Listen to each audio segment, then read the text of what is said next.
Welcome to Cooking with the Cook Sisters, brought to you by the United States Botanic Garden. We're very pleased to be with you regularly to offer online cooking demonstrations and home garden tips. Hi, I'm Danielle Cook. Spring and fall are the best times to enjoy wild mushrooms, and that's exactly what we're going to do today. We'll also pay a visit to the other cook sister, Adrienne, who's going to share some tips on toughening up your seedlings. So let's get cooking. I'm using a combination of shiitake, yellow oyster, blue oyster, and porcini mushrooms today. I'll remove the stems of the shiitakes and cut them into slices. I'm using my trusted mushroom brush to remove little bits of dirt from each of these mushrooms. With the oyster mushrooms, I'll remove the tougher base and give them a little brush.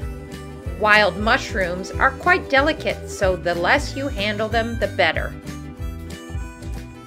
The chemical profiles of wild mushrooms are quite complex. Their health benefits include anti-cancerous and immune-boosting compounds. I'm going to gently separate the oyster mushrooms and try to avoid cutting. The oyster mushrooms have a mild flavor, where the porcini and the shiitakes have a more earthy, smoky flavor. Morels come into season in April and would be wonderful in this dish. The porcinis really don't need much brushing, but I will remove part of the stems. The variety of texture and flavor of these mushrooms make this dish so unique. In a large sauté pan, heat some olive oil and add garlic and cinnamon sticks. Lightly sauté until the garlic and the cinnamon is fragrant. Next, add your mushrooms. The shiitakes, which are going to need a little more time, I'm going to put in first. As soon as the shiitakes have soaked up the oil, I'll add the oyster mushrooms.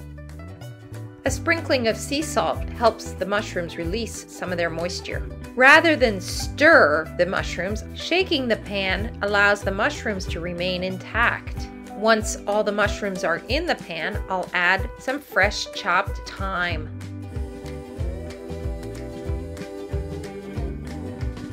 The mushrooms should be cooked uncovered on a low to medium heat. As they soften and cook, continue to shake the pan from time to time.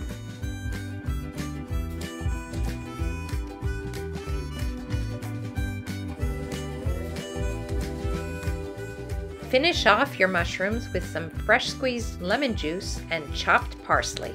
These mushrooms are wonderful on their own as a side dish, but you could also add them to a pasta, serve them on top of soft polenta, on a salad, or on a bed of sautéed spinach.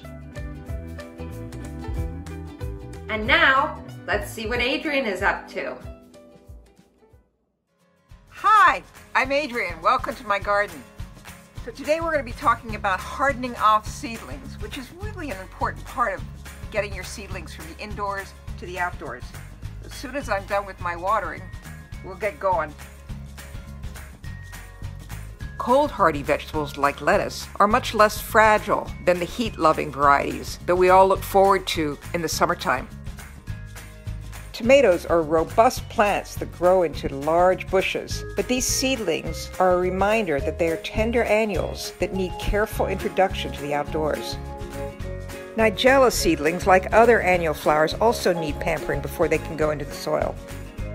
Take them out in the mornings on days when the temperatures are above 40 degrees. Put them somewhere convenient, out of direct sunlight, and safe from animals and accidents. They'll thrive outdoors, but they'll also dry out quickly. Make sure you check them every day for watering. These young tomato plants have a bench with a view. It'll take 1 to 2 weeks of bringing them out in the morning and back in at night for these homegrown seedlings to be fully acclimated to the outdoors. While they're indoors, continue to supplement with artificial lighting and transplant them to larger containers as they grow. After all danger of frost is over, they'll be ready to be planted in the garden. Thanks for joining us today.